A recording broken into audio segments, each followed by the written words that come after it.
Point of order. Chair, point of order. The meeting's not over. I've raised the point of order. And I am legally entitled to resign from this council, Chair. Are you saying I'm not? Am I not allowed? I find your brand of censorship, Chair, is disgraceful. For a member of what would be a party who talks about equality, that you want to censor me from standing down as a councillor, Chair. And I want legal advice on that now. Excuse me, get Eddie Curtis in here to see if you're within your legal rights. Because you're wrong. As well as morally, it's despicable. And once again, another attack on Brendan Curran and Brendan Curran's family. Which I expect from you, and it is absolutely despicable.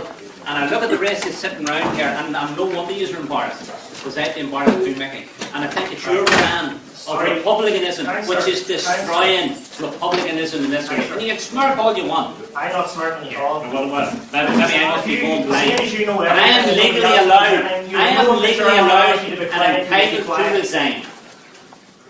We'll get opinion on that there first. I don't need your opinion, Mickey. Well, you will. Standing order says that I can resign if I want. You will not be speaking. Mickey, when are you going to put me out? Well, then I will speak, Mickey, and then I will say it. I prefer to see somebody get somebody in to put you out, but that won't happen. Well, you know what, Mickey? At least that would be more less embarrassing than what you try to do to censor. Absolute disgrace. And I'm delighted. It's your censor. You're refusing to let me have my say, and it isn't Chairman's business. I'm entitled to resign from this council, and after 30 years, 28 and a half representing the party, making the T-shirt that you wear so shamelessly, and then you refuse me. That's equality. That's what Sinn Fein's about. This is the equality. This is what you're voting for. And do you know what? Mickey Brady's his representative. So get out and vote for him. I've been in this chamber and I've been called a murderer and a killer and a bomber. I'm not even legal opinion and nobody's here. You know what?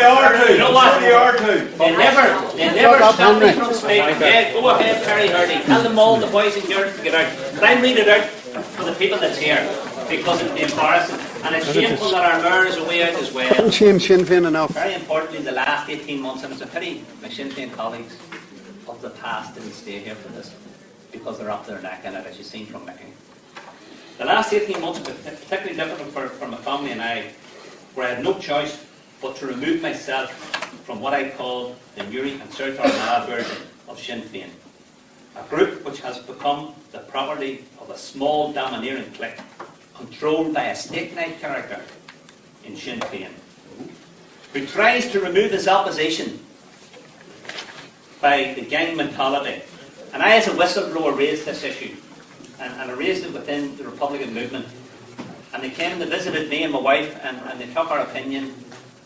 And on the basis of that opinion, they then went and spoke to other people, and they discovered that Brendan Curran was right, that what was going on in the Republican movement in Newry was wrong. So they set about a whole review, and they removed the leadership of the Republican movement in Newry, and they replaced it by a man from Short Strand. They put him in place to try and clear up the Newry situation. For 6 months they tried that, and it didn't work. In fact. And as a whistleblower, I then became the victim. And whistleblowers, like sex abuse victims, they become the victim.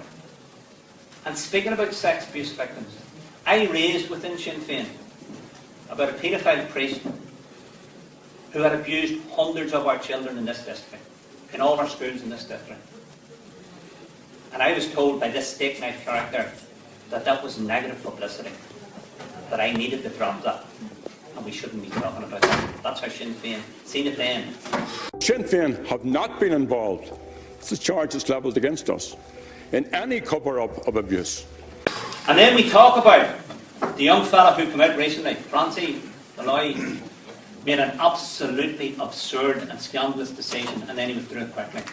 But he done the damage. But see the victims in this area and in Francie's area, he's told them to keep their mouth shut, because nobody's going to listen to you. And sadly, that's what is going to happen.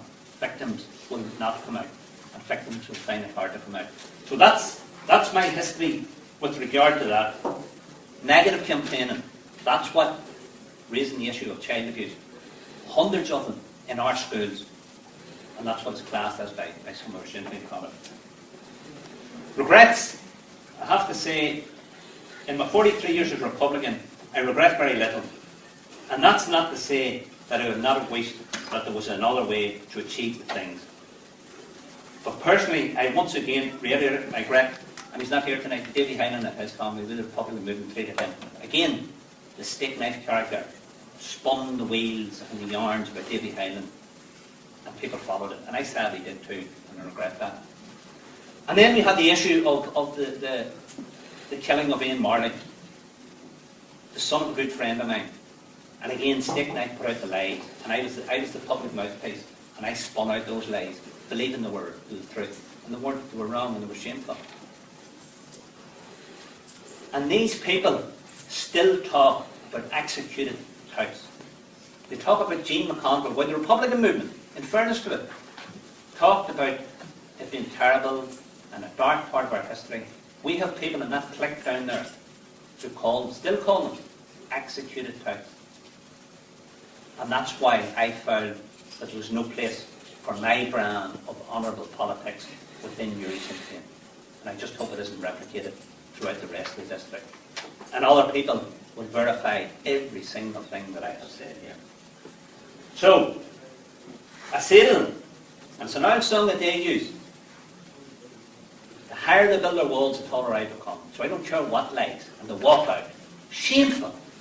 And I can be sure that Mickey, hopefully, will have to answer to Jerry Allen why he walked out. And they talked about the SALP a couple of weeks ago, wasn't it? And they refused to let a man who gave 43 years of his life, a lot of it in prison, to have his last say as a councillor in this chamber. But the people will judge them.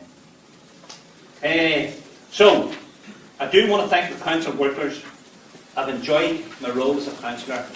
I've actually been able to do a lot of good with my councillor. I want to thank my councillor colleagues, even though sometimes we didn't agree politically, they helped us to achieve the greater goal, whether it's economic development and all the rest of that. So, on behalf of myself and my family, I'd just like to wish you well and hope his work, and don't do these people. Shameful. And Charlie threatened me with court about his daughter. It's there on Facebook for everybody to see, and I'll show him the private messages his daughter sent me. So let him take me to court. But sadly, I have to take this council to court because it breaks the decency that I showed this council. So, best of luck to you in your new term, and particularly Jackie, myself and Frank in return. We just slip into the sunset. Moye.